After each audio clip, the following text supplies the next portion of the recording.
Hello friends, मेरा नाम राकेश कुमार और मैं आप सभी का आपके अपने चैनल SR स्टडी 1984 में आपका हार्दिक स्वागत करता हूं। और देखिए, जो आज का मेरा टॉपिक है वो है किरण आरेखों का उपयोग करके गोलीय दर्पण द्वारा प्रतिबिंब बनने का नियम।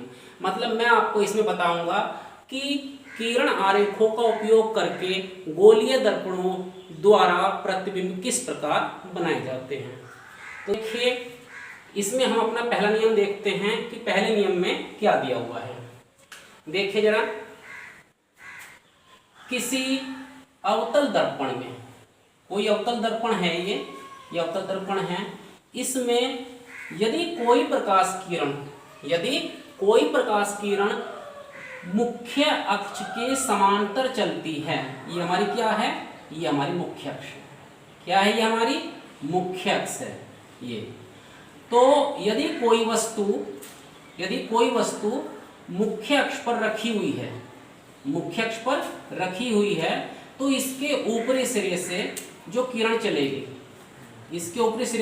चलेगी, वह किरण दर्पण से परावर्तित होकर के इसके दर्पण के मुख्य फोकस से होकर के जाती है।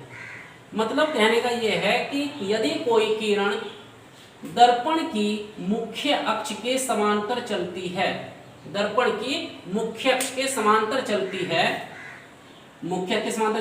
तो वह दर्पण के फोकस से होकर के जाएगी। अब देखिए, इसमें देख लेते हैं, यह आपका उत्तल दर्पण है। यह आपका कौन सा दर्पण है? उत्तल दर्पण है। उत्तल दर्पण में यदि कोई प्रकाश किरण इस मुख्य अक्ष के समांतर चलती है, उत्तल दर्पण में यदि कोई प्रकाश किरण दर्पण की जो मुख्य अक्ष है, ये आपकी मुख्य अक्ष है, ये आपकी मुख्य अक्ष है, तो मुख्य अक्ष के समांतर यदि कोई प्रकाश किरण चलती है, तो वह दर्पण के फोकस से आती हुई प्रतीत होती है। देखिए, इसमें क्या होता है, ये जो आपकी प्रकाश किरण है, जब ये दर्पण पर गिरती है, ये यहाँ पर जाकर के दर्पण पर गिरेगी, तो देखिए इधर तो आपकी पॉलिश है, यहाँ पर आपकी पॉलिश है, ये आपकी क्या है, ये पॉलिश है। तो ये किरण जो है इधर तो आपकी आएगी नहीं, ये तो ऐसे जाएगी, ये और दर्पण पर ये गिरेगी और दर्पण से परावर्तन के पश्चात ये ऐसे चली जाएगी, लेकिन हमें ऐसा प्रतीत होगा कि ये दर्पण के फोकस से आ रही है।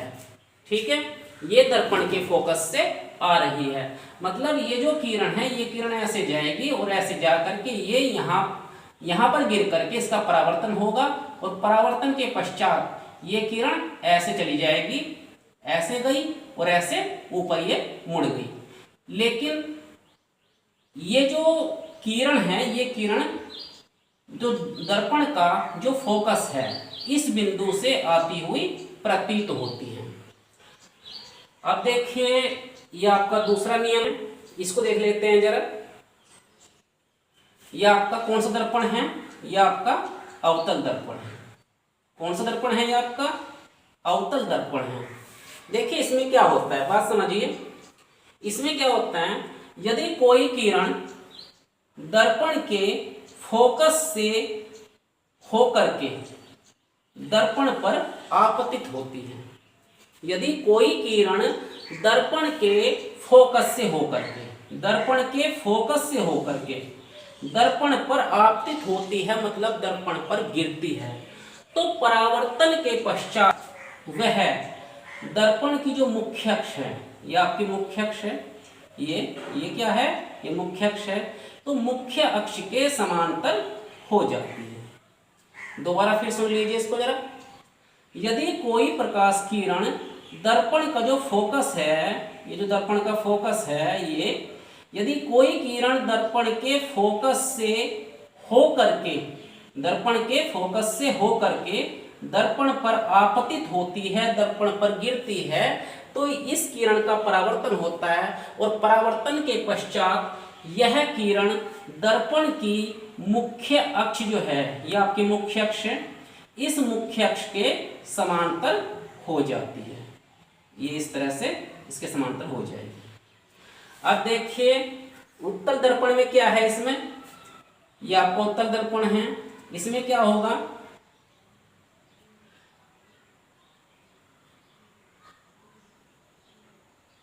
देखिए ये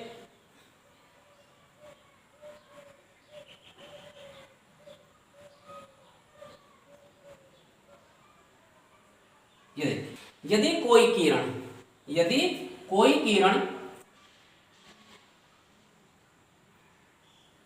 यदि कोई किरण ये आपका उत्तल दर्पण है, ये यदि कोई किरण दर्पण के फोकस की ओर जाती प्रतीत हो रही है, यदि कोई किरण दर्पण के फोकस की ओर जाती प्रतीत हो रही है तो वह दर्पण से परावर्तन के पश्चात, यदि कोई किरण उत्तल दर्पण के अंदर यदि कोई किरण दर्पण का जो फोकस है उसकी ओर जाती प्रतीत हो रही है, केवल प्रतीत हो रही है, जा नहीं रही, प्रतीत हो रही है, जा नहीं रही, ठीक है।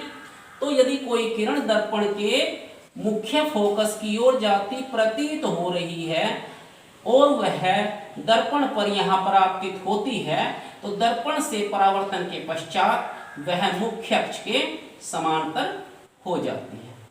दर्पण की जो मुख्य अक्ष है, दर्पण की मुख्य अक्ष ये है आपकी, तो मुख्य अक्ष के समांतर हो जाती है।